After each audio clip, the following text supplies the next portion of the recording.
नमस्कार। झारखंड में जो लोग टीचर बनने का सपना देख रहे हैं, उनके लिए एक बहुत बड़ी खबर है। झारखंड टीचर एलिजिबिलिटी टेस्ट यानी JHTET 2026 का ऑफिशियल नोटिफिकेशन आ गया है।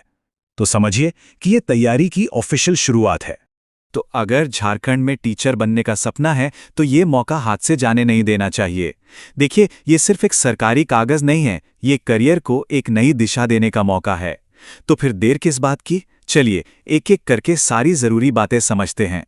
आज के इस चर्चा में हम क्या-क्या जानने वाले हैं। सबसे पहले JHTET आखिर है क्या? फिर देखेंगे कि कौन-कौन इसके लिए अप्लाई कर सकता है। उसके बाद परीक्षा का पूरा पैटर्न समझेंगे। पास होने के लिए कितने नंबर चाहिए, ये जानेंगे और आखिर में कुछ ऐसे जरूरी नियम देखेंगे जिन्हें भूलना नहीं चाहिए। तो सबसे पहला सवाल, ये JHTT आखिर है क्या? देखिए, JHTT का मतलब है झारखंड टीचर एलिजिबिलिटी टेस्ट। आसान भाषा में कहें तो ये एक क्वालिफाइंग एग्जाम है। अगर किसी को झारखंड के सरकारी प्राइमरी और अपर प्राइमरी स्कूलों में टीचर बनना है तो इस परीक्षा को पास करना ही होगा। इसके बिना वहां टीचर नहीं बन सकते। चलिए अब आते हैं सबसे जरूरी और शायद थोड़े कंफ्यूजिंग हिस्से पर, यानी कि एलिजिबिलिटी पर। कौन अप्लाई कर सकता है? इसके नियम कभी कभी थोड़े उलझा देते हैं, तो हम इसे एकदम आसान तरीके से तोड़ कर समझेंगे ताकि कोई भी डाउट ना रह जाए। JHTET में ना 2 लेवल होते हैं। पहला है प्राइमरी लेवल, ये होता है क्लास 1 से 5 तक के बच्चों को पढ़ाने के लिए, और दूसरा है अपर प्राइमरी लेवल, जो क्लास 6 से 8 तक के लिए है। अपनी क्वालिफिकेशन के हिसाब से कोई एक या फिर दोनों के लिए भी अप्लाई किया जा सकता है। इसको आसान भाषा में समझने से पहले क्यों ना एक नज़र सीधे ऑफिशियल डॉक्यूमेंट पर ही डाल लें। स्क्रीन पर जो दिख रहा है वो नोटिफिकेशन में दी गई प्राइमरी लेवल की एलिजिबिलिटी क्राइटेरिया है। ठीक है, तो प्राइमरी लेवल के लिए जो सबसे कॉमन रास्ता है वो क्या है? देखिए, इसके लिए चाहिए 10+2, जिसे इंटरमीडिएट भी कहते हैं, और उसमें कम से कम 50% मार्क्स होने चाहिए। इसके साथ ही एलिमेंट्री एजुकेशन में 2 साल का डिप्लोमा भी जरूरी है। लेकिन रुकिए, सिर्फ यही एक ऑप्शन नहीं है, और भी रास्ते हैं। जैसे अगर 10+2 में 45% मार्क्स हैं और NCTE 2002 के नियमों के हिसाब से डिप्लोमा किया है तो भी बात बन जाएगी। या फिर 4 साल वाला BLED कोर्स किया हो या स्पेशल एजुकेशन में डिप्लोमा हो, ये भी चलेगा। और हाँ, जिन्होंने ग्रेजुएशन के बाद 2 साल का डिप्लोमा किया है वो भी प्राइमरी लेवल के लिए पूरी तरह से एलिजिबल हैं। अब बारी है अपर प्राइमरी लेवल की, यानी क्लास 6 से 8 तक के लिए। पहले ऑफिशियल डॉक्यूमेंट पर एक नजर डाल लेते हैं, फिर इसे भी एकदम सिंपल तरीके से समझते हैं। अपर प्राइमरी के लिए सबसे सीधा रास्ता है कि ग्रेजुएशन की डिग्री होनी चाहिए और उसके साथ एलिमेंट्री एजुकेशन में 2 साल का डिप्लोमा। सिंपल।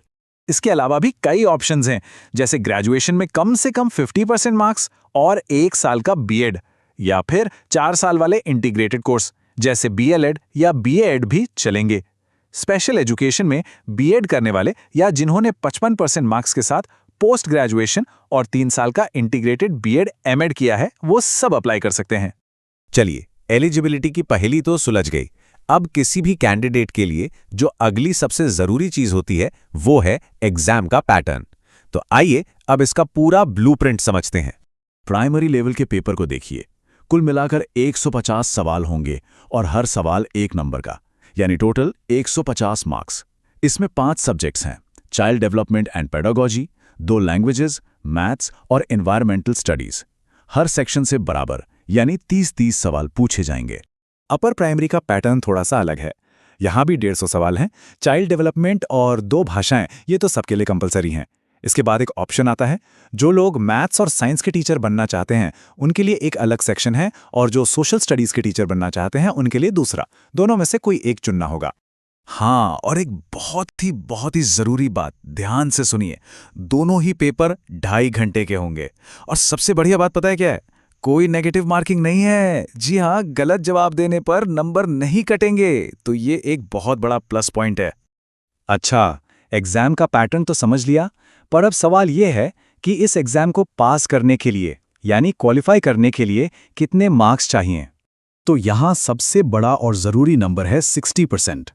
मतलब जनरल कैटेगरी के उम्मीदवारों को पास होने के लिए कम से कम 60% मार्क्स लाने ही होंगे।